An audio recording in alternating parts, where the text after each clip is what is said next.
was a Tuesday in March, and I was sitting in my car in the parking garage of the architecture firm where I worked, staring at a text message I had read 4 times already. Hey, Mom needs you to call her. It's about the Beaumont property. Don't make it a whole thing. That was it. No explanation, no context, just my older brother doing what he had always done, delivering my mother's demands with a thin coating of casual, like they were minor inconveniences instead of what they actually were. I put my phone face down on the passenger seat and sat there for a moment, looking at the concrete pillar in front of me. I had just come off a 12-hour day finalizing the structural drawings for a mixed-use development in Raleigh. My eyes burned. My coffee was cold. And somewhere across town, my mother was waiting for me to call and fix whatever the Beaumont property had become this time. For people who don't know my family, I should explain what the Beaumont property is.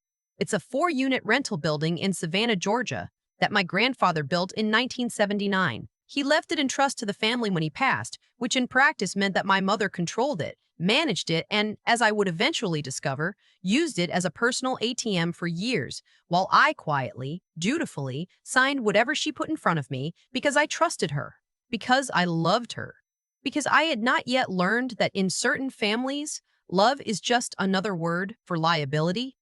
I called her back. I shouldn't have done it from the car, in the parking garage, still in my work clothes, with dried coffee on my sleeve, but I did. She picked up on the first ring, which meant she had been waiting. "There you are," she said.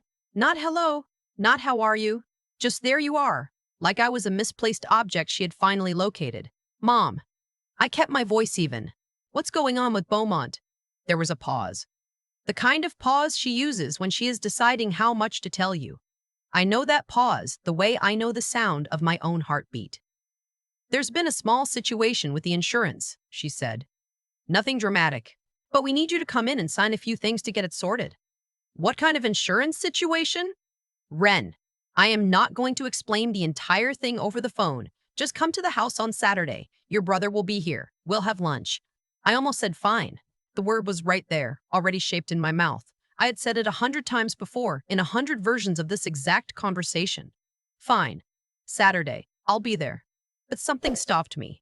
Maybe it was the parking garage concrete, gray and indifferent, staring back at me. Maybe it was the fact that it was a Tuesday night and I had not eaten since noon, and I was 31 years old, and I had signed things for my mother without reading them before, and I was so tired. "Can you email me the documents first?" I asked. Another pause. Longer this time. "It's easier to go through them in person, sweetheart." "I understand. But I'd like to see them before Saturday." She sighed. The sigh that means you are being difficult. The sigh I had been trained since childhood to immediately repair. "I'll see what I can do," she said, and hung up. She never sent anything. Saturday came. I did not go. I want to be honest about what happened next, because I think people assume that when you finally stop complying, there is some dramatic moment of clarity, some lightning bolt realization that changes everything. For me, it wasn't like that. It was just a quiet, exhausted decision made in a kitchen at 7 in the morning over a bowl of oatmeal I couldn't finish. I simply decided I needed to know what I had actually signed. I had a friend from law school. Not a close friend, but the kind you stay in contact with because the world is small, and competence is rarer than people think.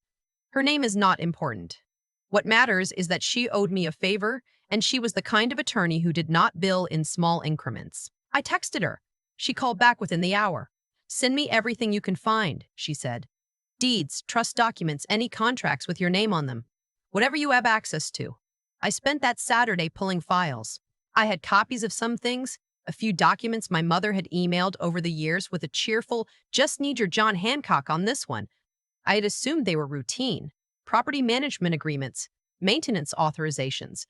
What I found, buried under the routine, was not routine at all. My attorney called me back on a Sunday afternoon. I was in my apartment, standing at the kitchen window watching a neighbor walk a dog I had seen a dozen times but whose name I did not know. I remember that detail because she said the words line of credit and primary borrower and the dog kept trotting in a circle, completely unaware that my understanding of the last 6 years of my life was being quietly dismantled. "How large?" I asked. "The current outstanding balance," she said, "is $260,000.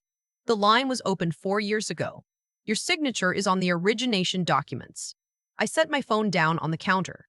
I did not hang up. I just needed a moment where I was not holding anything. Then I picked it back up. That's not my signature, I said. I know, she said. I've looked at it next to the documents you sent me. The baseline is off. Someone who knows your signature did this, but they did it quickly. Ren, this is forgery. The dog outside had stopped circling. It was sitting very still now, looking at something I couldn't see from the window. The property, I said slowly. The Beaumont units, are they collateral? Yes, but that's not the part that concerns me most. She paused. Your name is also listed as a managing member of the LLC that took out the credit line.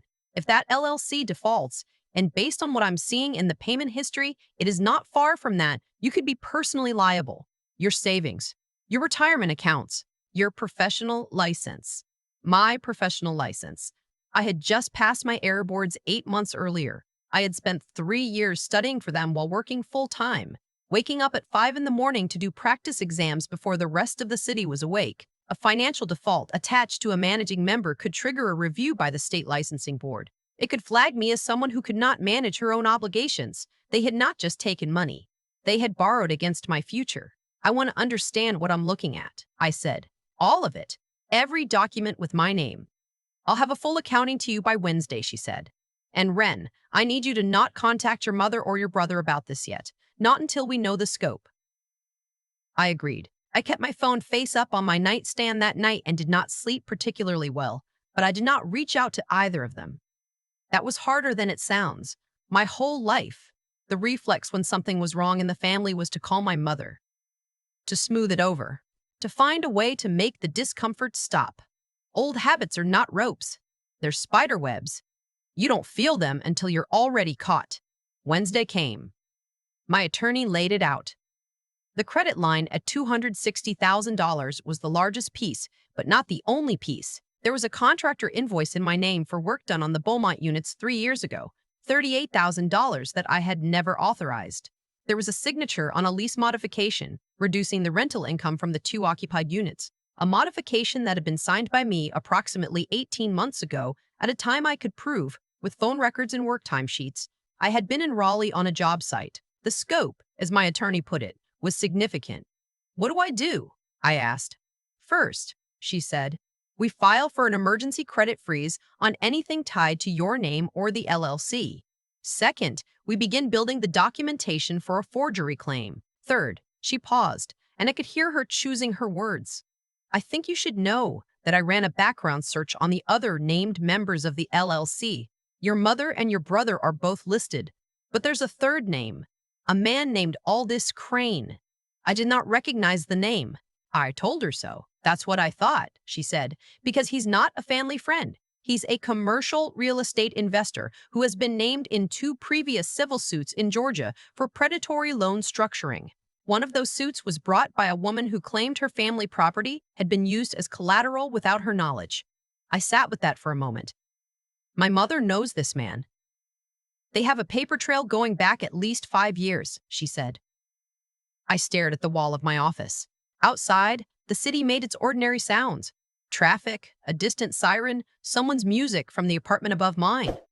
The world continuing normally, while mine reorganized itself into something I did not fully recognize. Find everything, I said. I want to know all of it. She started immediately. The injunction filing went in on a Thursday morning. By Thursday afternoon, my mother had called 7 times.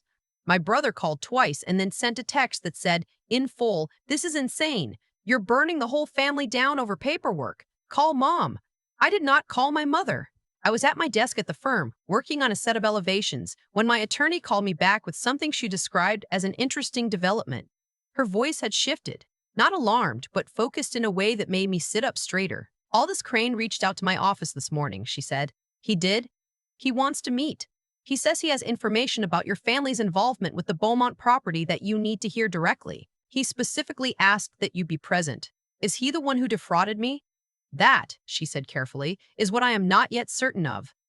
I went to the meeting on a Friday afternoon. My attorney's conference room had those tall windows that make everything feel slightly formal, slightly too exposed to the sky. Aldous Crane was already seated when I arrived. He was in his late 60s, gray at the temples, wearing a jacket that had been expensive once and still carried itself that way. He did not look like a predator. He looked like someone who had been carrying something heavy for a long time and had finally decided to set it down. He stood when I came in. He looked at me with an expression I couldn't immediately name. "You look just like your grandmother," he said. "The same way you hold your shoulders." I sat down without responding to that. "My attorney tells me you have information," I said. "I'm here to hear it." He nodded slowly. Then he told me something that rearranged my entire understanding of my own history. Aldous Crane was not a predatory investor who had swooped in on my family. He was my grandfather's original business partner. He had co-founded the Beaumont property with my grandfather in 1978. When my grandfather passed, the trust had been structured by my grandfather's explicit written instruction to include Aldous as a silent co-beneficiary, someone with oversight authority to ensure the property was managed properly. My mother had spent 12 years concealing his existence from us. The two civil suits my attorney had found, both had been brought by Aldous, not against him. He had been trying, twice, to alert courts to situations where families had been defrauded using structuring methods similar to what had been done to the Beaumont Trust. Both cases had settled quietly. He had not been able to prove enough. But he had been able to prove enough. But he had been watching our property. He had been watching my mother's management of it for years. "Why didn't you come to me sooner?" I asked. He looked at his hands, then back at me. "Because I watched you sign things," he said. "I watched you show up to that property on holidays and smile and not ask questions. And I thought," he paused, "I thought you knew. I thought you were part of it." That landed somewhere tender. "I wasn't," I said. "I know that now," he said. "I had a forensic accountant pull the full history 6 months ago when I saw the LLC filing. Your signature on the credit line origination is a forgery. But what matters is what's inside the trust document your grandfather originally filed." He slid a folder across the table. "The oversight clause." I looked at my attorney. She gave a small nod. She had already seen it. The original trust deed contained a provision my grandfather had written himself, in language so plain it almost read like a letter. It stated that if any named trustee used the Beaumont property as collateral for personal debt without the written consent of all adult beneficiaries, the offending trustee's authority was to be immediately revoked. Automatically. By the terms of the document itself. No court required. And because the credit line had been taken out using forged signatures, meaning consent had never actually been given, the clause had already been triggered. My mother's authority over the Beaumont Trust had legally ended the moment the ink dried on that forged document. She just hadn't known that anyone was paying attention. I closed the folder. "What do you want out of this?" I asked Aldous directly. He looked at me steadily. "Your grandfather asked me to make sure his granddaughter was protected," he said. "I failed at that for longer than I should have. I'd like to not fail at it anymore." The day my mother came to my apartment, I was reviewing shop drawings spread across my kitchen table. The knock was sharp.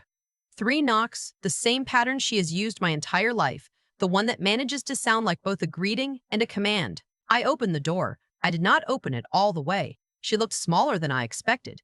Her hair, which she always kept immaculate, was off somehow, like she had done it in a hurry. Her coat was the good one she wears when she wants to project authority, but it was wrinkled across one shoulder. The community theater director, the church committee chair, the woman who had never in my memory appeared in public without composure. She looked like composure had left without her. "We need to talk," she said. She moved to come inside. I did not move. "Okay," I said. She looked at me, then at the space behind me, then back at me. The entitlement was there, that old reflex that the door would simply open because she was on the other side of it. "Ren." Her voice dropped, softer now. "The register she uses when the command isn't working and she needs to switch to something that feels like warmth." "Baby, you don't understand what you're doing. That man, Aldous, he has an agenda. He's been trying to get his hands on that property for 20 years. Your grandfather would be devastated." "My grandfather," I said, "wrote the oversight clause." She blinked. "He wrote it specifically," I continued, "because he knew the property could be mismanaged. He knew what could happen if someone prioritized their own interests over the family's man's. He built a protection into the trust, and you triggered it." Her face shifted through several expressions quickly, like a card being shuffled. She landed on wounded. "I did what I had to do," she said. "Do you know how much it costs to maintain that building? Do you know what I've carried for this family for years? Alone, while you were off in Raleigh building a career? I kept that property alive. I kept that property alive. I kept this family together. And the moment there's a hard season, you forged my signature, I said. The words were quiet. They were not angry. I had expected anger, had prepared for it, but what came out was something colder and more accurate, clinical almost. She opened her mouth, closed it. You forged my signature on a $260,000 credit line, I said.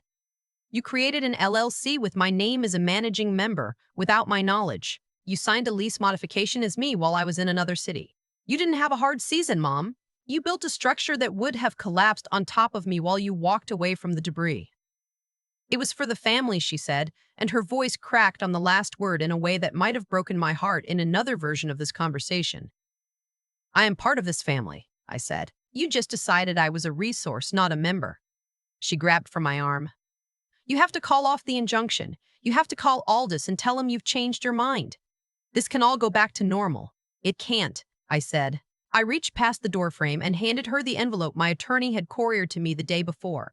Inside was a copy of the trust document with the oversight clause highlighted, a copy of the forensic signature analysis, a copy of the injunction order. Those are your copies, I said. Your attorney will need to see them. She stared at the envelope. You will regret this, she said. The soft register was gone now. This was something older and harder underneath it. You have no idea what you're throwing away. I know exactly what I'm keeping, I said. I closed the door. It didn't slam. I want to be specific about that because I think people expect the slam, the noise, the release of pressure. It was not like that. It closed the way a well-built thing closes. Flush, solid, final. The soft click of a latch catching. I stood on my side of it for a moment. Then I went back to my kitchen table and my shop drawings. The hearing was not a courtroom trial. It was a trust modification proceeding before a probate judge, which sounds quieter and more civil than it actually felt. My mother and my brother came with an attorney who, throughout the entire proceeding, looked like he was doing complex mental arithmetic and arriving at uncomfortable answers. My attorney presented the evidence the way good attorneys do, without theater, without elevation. Just facts in sequence. The forensic handwriting analysis, the phone and timesheet records placing me in Raleigh when the lease modification was allegedly signed. The full transaction history of the LLC showing transfers to my mother's personal accounts over a period of 4 years. The LLC formation documents naming me as a managing member, filed without my knowledge, using a notary stamp that my attorney had already determined was irregular. And finally, the trust document, my grandfather's original trust document, with his handwriting in the margins of the oversight clause. A note he had written to himself, or to whoever would eventually need to read it, that said simply, "This means what it says. No exceptions." The judge looked at that note for a long moment. My mother's attorney tried. He argued that the LLC had been established in good faith to manage the property more efficiently. He argued that the signatures, while admittedly irregular, had been signed with implied consent. He argued that the family relationship should be considered in the context of how informal agreements between relatives are often handled. The judge was not moved. She looked at my mother, not unkindly but without any give in her expression, and said that the court did not recognize implied consent as a substitute for actual consent on financial instruments of this magnitude, and that the oversight clause was unambiguous and had been triggered by the LLC's origination. The findings came in 3 parts. The LLC was dissolved. My name was to be removed from all associated debt instruments, with the lender notified of the forgery and directed to pursue the actual borrowers. The credit line balance and all associated liability reverted to my mother and my brother as the parties who had actually benefited from its proceeds. The Beaumont Property Trust had its trustee authority rebalanced. My mother was removed. Aldous and I were named as co-trustees with equal authority. The irregular notary stamp was referred to the state bar for investigation. I did not look at my mother during the findings. I looked at the judge and then at my own hands, and then at the window. When it was over, I heard my brother say something under his breath that I did not catch and did not ask to have repeated. My mother did not say anything at all. She walked out of the hearing room with her coat held closed at the collar, like the room was cold. Aldous met me in the lobby afterward. He didn't say much. He just handed me a small brass key on a plain ring. "What's this?" I asked. "Your grandfather kept a lockbox," he said, "at the Beaumont property in the manager's office. I've had it in my possession for 12 years because I didn't know what to do with it. I think it belongs to you." I turned the key over in my hand. It was small and warm from being in his jacket pocket. "There are letters in it," he said. "He wrote them over the years. Some are to me. Some are to your mother. And there's one." He paused. "That has your name on the envelope." I drove to the Baymont property that evening. It was a Thursday, early spring, still light at 6 o'clock in the way that always surprises you the first few times after winter. The building was on a quiet block in the Starland district, two-story brick, the kind of construction that was built to outlast the people who built it.